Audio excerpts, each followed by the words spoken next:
మేము 14-19లో పనిచేసాం. కానీ 19-24లో జరిగినటువంటి పరిస్థితులు ఉన్న పరిస్థితులు కూడా ఆంధ్ర రాష్ట్రం నుంచి వదిలిపెట్టి వెళ్ళిపోయారు.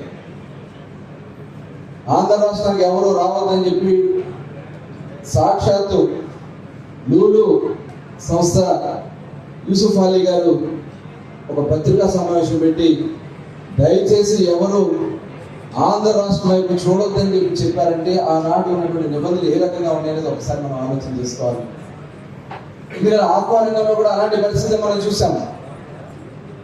ఒక రెగ్యులేటరీ యాక్ట్ అని పెట్టి ఆక్వా పరిశ్రమలో సీడ్ దగ్గర నుంచి, ఎందుకంటే రైతులు పండిస్తేనే అది ప్రాసెసింగ్ వస్తుంది, ప్రాసెసింగ్ వస్తేనే ఎక్స్పోర్ట్ అవుతుంది, ఎక్స్పోర్ట్ అయితేనే మనకి విదేశీ మార్గద్రవ్యం వస్తుంది. కానీ 980 కిలోమీటర్ల తీర ప్రాంతం ఉన్న ఆక్వా రంగానికి జలవనరులు పెద్ద ఎత్తున మనకున్న రైతాంగం, కష్టపడే రైతాంగం మనకున్న ప్రభుత్వ విధానాల వల్ల అభివృద్ధి చెందాల్సినటువంటి పరిశ్రమ, ఉపాధి కల్పించాల్సినటువంటి పరిశ్రమ అనగదొక్కబడింది లాస్ట్ 5 yearsలో. ఎందుకంటే కళ్ళారా మేము చూసాము. ఆక్వా రైతాంగం సీడ్ తెచ్చుకోవాలంటే దానికి ఒక ఎవరైతే ఉంటారో వాళ్ళ మీద కొన్ని రెగ్యులేషన్స్ పెట్టడం వల్ల నాసి రకమైనటువంటి సీడ్ వచ్చింది.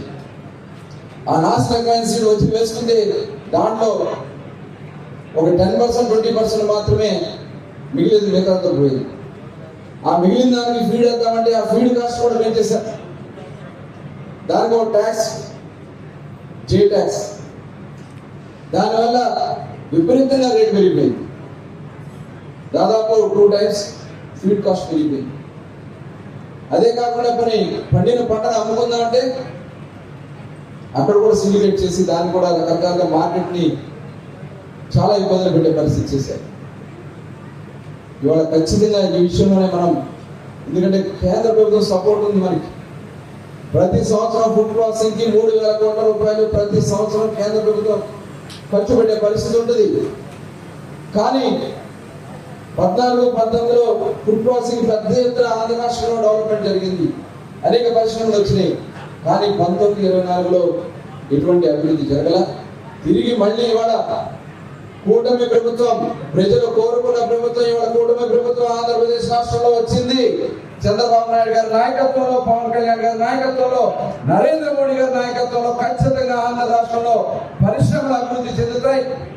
తిరిగి మళ్ళీ ఫుడ్ ప్రాసెసింగ్ కి పెద్ద ఎత్తున దానికోసమే ఇంత సంవత్సరాలు చెప్పారు. ఆక్వా రంగానికి కరెంట్ ఛార్జెస్ లో ఒక ఉద్దేశపూర్వకంగా కేవలం కొంతమందికి, అంతకుముందు మేము 2 రూపాయలు ఇచ్చాం. కానీ జగన్మోహన్ రెడ్డి గారు నేను ₹1.5 ఇస్తానని చాలా మందికి ఎగ్గొట్టి 6 రూపాయల నుంచి 7 రూపాయలు ఎందుకు కడతారో తెలియదు. బిల్లులు 3 రెట్లు 4 రెట్లు బిల్లులు వచ్చేసాయి.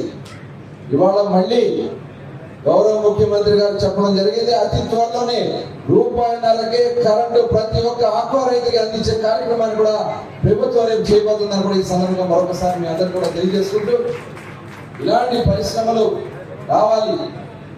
ఇవాళ చాలా చాలా విప్లవాత్మకమైనటువంటి మార్పులు ప్రపంచ దేశాల్లో జరుగుతూ ఉన్నాయి.